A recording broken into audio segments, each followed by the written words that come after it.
streaming, Instagram, Facebook, YouTube. All right.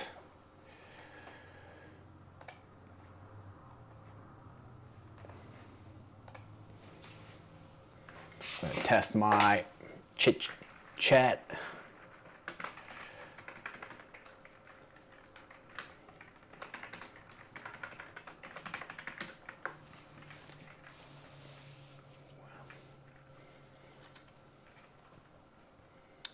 All right, chat's going.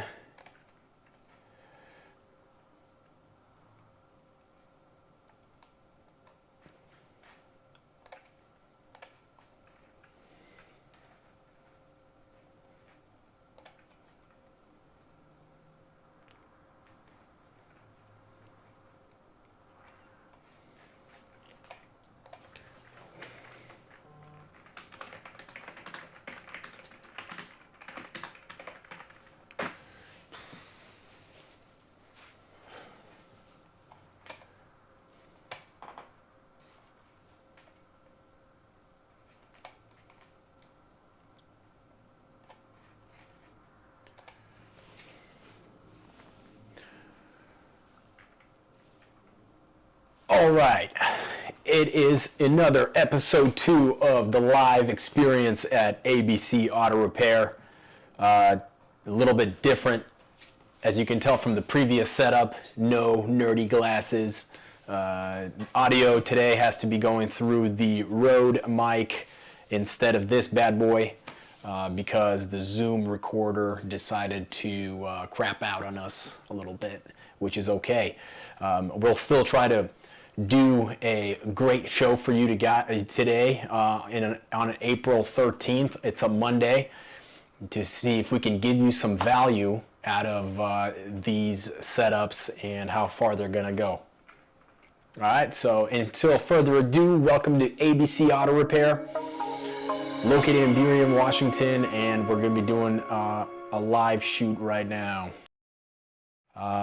Simultaneously, let's introduce our German division, and we're going to try to talk on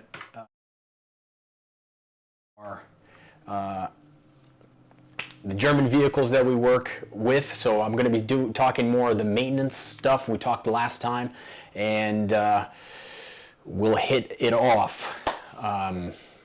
You can send in chats on Facebook and YouTube, and I should be able to see them there. If you are watching, please do that, so then I can test that system to see if I can see you guys in real life. I'm obviously watching on a screen, so my eyes are going to the left, but that's all right. We'll double check that. I did get a teleprompter, so it is something that is coming, and that should improve this experience. So you won't see my eyes dart to my notes as much, but we'll start with that. So we released a couple of AI videos on some repair stories that we had in the shop, specifically about a 2000 recently, and you might see the shorts online and on our Google page, but it's specifically about a Ford Windstar. Now that's not German related, but we'll make it stick. And we see this all the time. Vehicles are brought in for oil changes, and people will mention some other problems they're experiencing while they send them in, and usually during the inspection we're able to figure that out. And we take a look at it and try to see if we can spot it visually, or there is a need for some advanced diagnostics. And that's what you should do. Your scheduled check-in with your professional mechanic is usually at your 6-month oil change, which is kind of the same thing as visiting your doctor for your annual checkup. Now, your vehicle has to be serviced every 6,000 miles. Typically, you'll drive 12 in a year, so we're going to see you twice. Also, you have requirements for time and mileage, so if you're not servicing it, if you're not driving your full miles, you still need to service it at least annually. The European vehicles are serviced annually. The domestics are 6 months-ish. Usually when you're full synthetic, you can go 12-month periods, but that depends on the type of fluid that you're using. So let's get right into it. What's the kind of difference? What type of value difference are you going to get when you're bringing in, when you're using a proper repair facility versus if you're using a quick lube oil change type of place? We talked about it last time before the camera cut off, so we're going to talk about it again. We have a little update and we'll talk about that. We'll talk about that cast.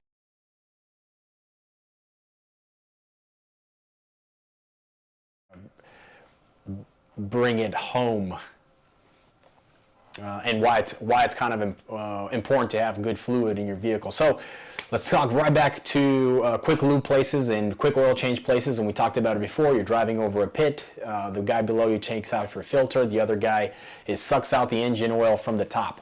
Now that is, they switched to that because they got tired of replacing people's engines because they damaged their oil pans. So if that type of level of a mechanic that cannot take an oil drain plug is the type that's doing your 6 months or annual service, they're probably not paying attention to the things that they should be paying attention to, including your service history and letting you know what else you need. Now they'll show you the little air filter. They might replace your windshield wipers. But they're definitely not going to be able to get you on when you need to service your differential, when you need to service your transmission. And if they see a bunch of oil everywhere, they might make you a recommendation, but that doesn't necessarily mean that's where the oil is leaking from. All right? So that's the importance that you make sure your oil change isn't done by something quick and easy like that, that's just designed like sesame seeds. Your professional mechanic should also be able to do a quick oil change, maybe not as fast as they do within 15 minutes, but 30 minutes to an hour, where we still are able to do a thorough inspection, give you that information you need, and get you back on the road if time is of that. At the same time, professional repair facilities are going to have rental cars available to you to use that are usually lower cost than getting an Uber. So there's that. Okay, so let's talk about the type of oil you should be using in your car and looking beyond that oil change. All right, so back in the day, vehicles were running on conventional oils. Then we switched to synthetic blends once we came out with synthetics, because full synthetic was pretty expensive. Nowadays it's not so bad. But the synthetic blends kind of had a period of time. So if you recognize or you see synthetic blend or someone advertises synthetic blend, and we used to install synthetic blends back in the day, but we don't do that anymore, and I'll explain why.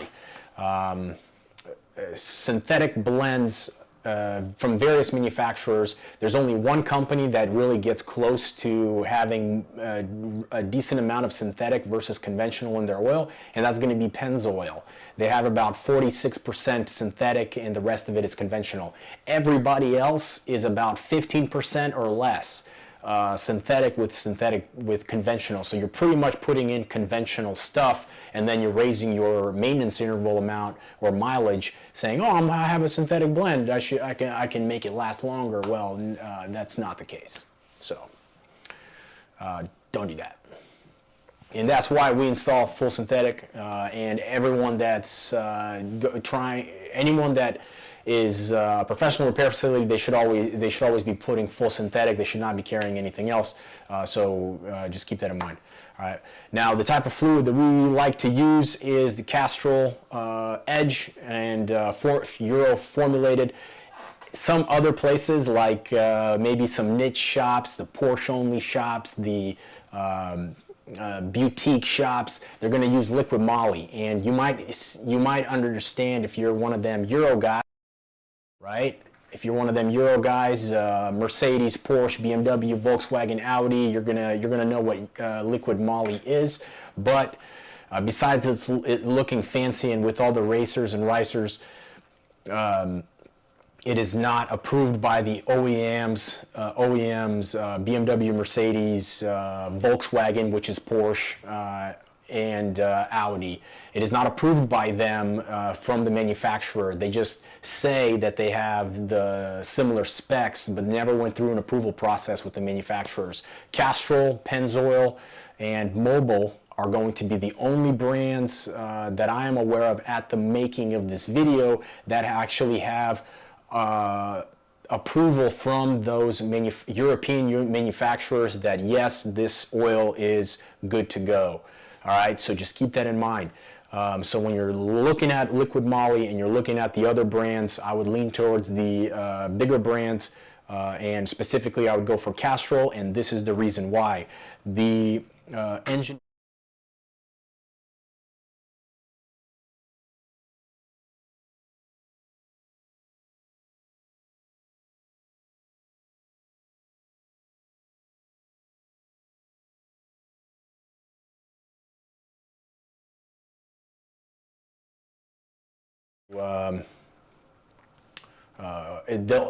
you'll be covered under Castrol's extended engine warranty program of 500,000 miles or 15 years.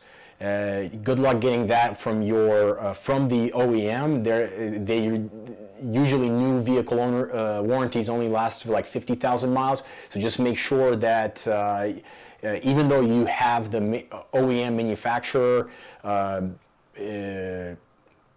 warranty, you might still have it because you're within the mileage period. Make sure you get on a maintenance plan that protects the vehicle's engine long term, so you can get the most value out of that. Okay, so just keep that in mind. And if you want to learn more, you can give us a call, and we can definitely get you on that plan and definitely get your car registered. So if 6 years, that means 2020. If you have a 2019, you missed the boat.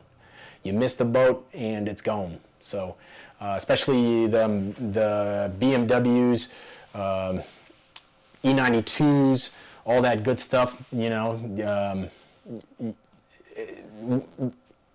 as long as it's not modified, it's good to go. And plus, if you're modifying your vehicles, come on guys, you're not, you might think you're getting performance out of it, but any modified vehicle usually doesn't do so well long term. So no modifications, but if you're just, you know, using it as a daily driver and maybe racing it once in a while on the track, but not in a performance sense, you know, you're definitely good to go with that warranty program. So keep that in mind. All right.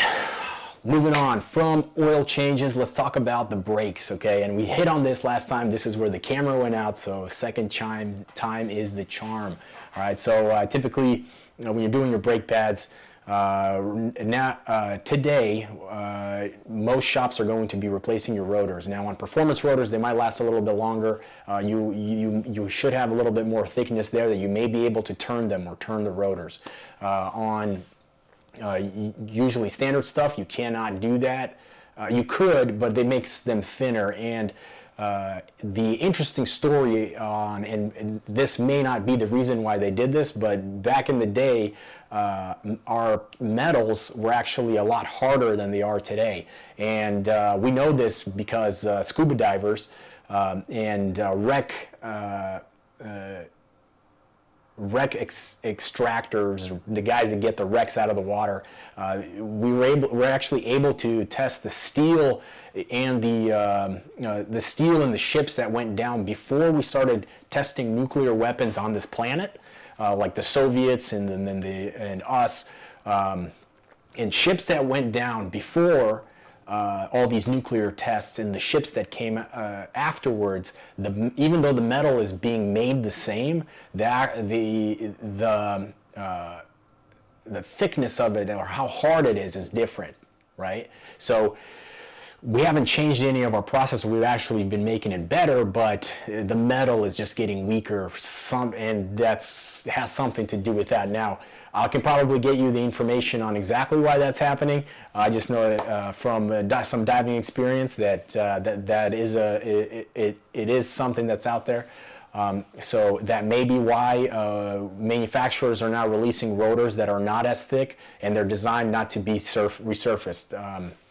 So once you use them, and then the cost of them has gone down significantly since back in the day. So you might be turning rotors for 25 bucks, but you know the cost of a new one is really insignificant, and so you're actually spending more upfront for a lesser of a risking developing pulsation where like your steering wheel and brakes in the car shakes while you're braking, causing you to do another brake repair. So just replace those rotors, guys, and then keep it moving. Get that 36,000 mile warranty, no noise guarantee, and forget about it. So brakes, your brake system is going to be your pads, rotors, and typically pads are going out, it's going to be squeaking, pressing the brakes, you're going to hear that squeak, squeak, squeak, really annoying. I'm sure everyone's heard it on the road once or twice. Bad rotors, the discs themselves, what you'll feel if they're going bad is you'll feel pulsation in the steering wheel, specifically if you're going like 40 miles per hour or higher on the freeway and you're coming to a stop and you start stopping, your steering wheel starts to shake back and forth. That's going to be your rotors. Another one is if it's really bad and you way past the squeak, you're going to start feeling grinding. It's like a grinding sensation you'll have in the pedal. At that point, your car is dangerous to drive. So pull over, whatever you got to do, get it to the shop, get it towed, get AAA. Call those guys, say, yo, you know what, I couldn't hear it squeaking or whatever my reason was. I had to go see my mom, I had to go do my thing, and I just like, I put it off. Well, now we're metal on metal, and the reason you want to, it's dangerous to drive when it's metal on metal is because you're using two pieces of metal because the padding is completely gone and it's now rubbing against your rotor, and it builds up a lot of friction, and the wheel gets so hot that your tire can catch fire, and it catches fire, and sometimes you see those cars on the side of the road that are just in flames. That's how that happens.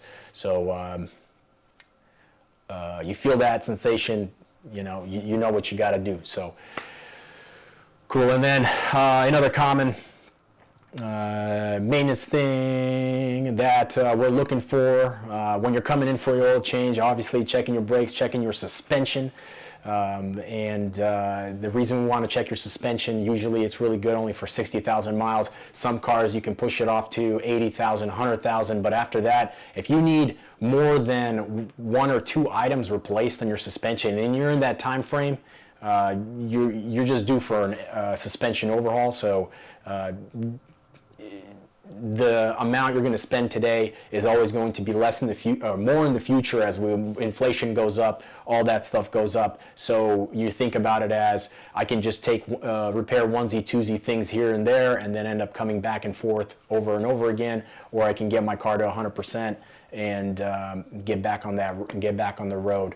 And other things we'll be looking for is tire wear. We want to be rotating your tires every 6,000 miles. So usually every oil change, want to be rotating those tires to make sure you get the most value out of them.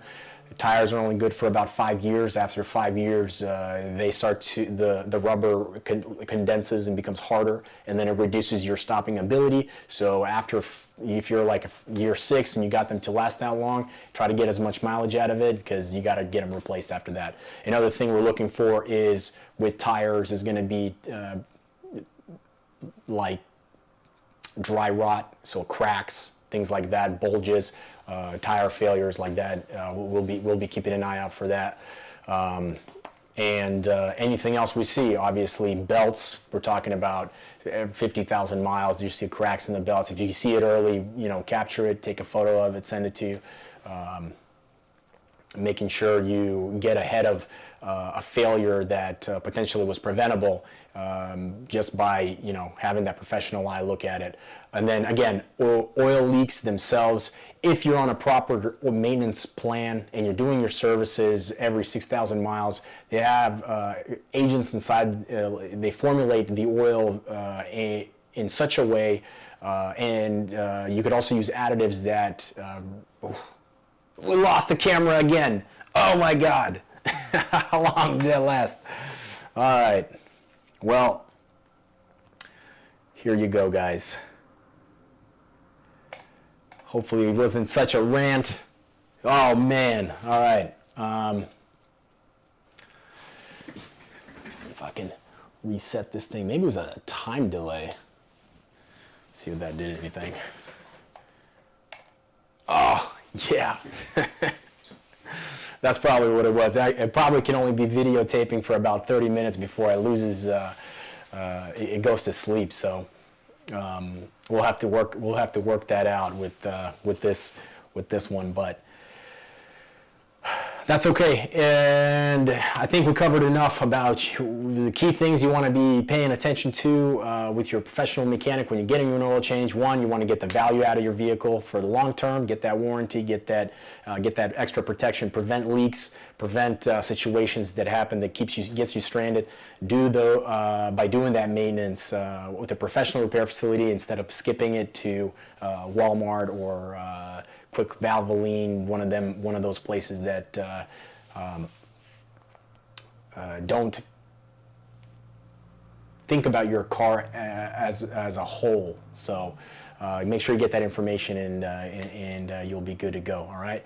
And we talked about some brakes, and we talked about some other items that we're looking for. We'll go into a big deep dive of our inspection process and what exactly we're looking for. We'll also go down into our service history to make sure, and then we can really get into the weeds on. We'll really get into the weeds on what your service history should look like, and we'll go from there. Anyway, I'm Kirill with ABC Auto Repair in Burien, and again, we're here with the German division today. So they're talking about our Europeans, and we'll be introducing our diesel division as well, imports, our Asian brands, and our domestics at another time. So once again, thank you for tuning in. If you're not watching this live and asking questions, please do. Please give us a follow, and we'll see you next time. All right, take care.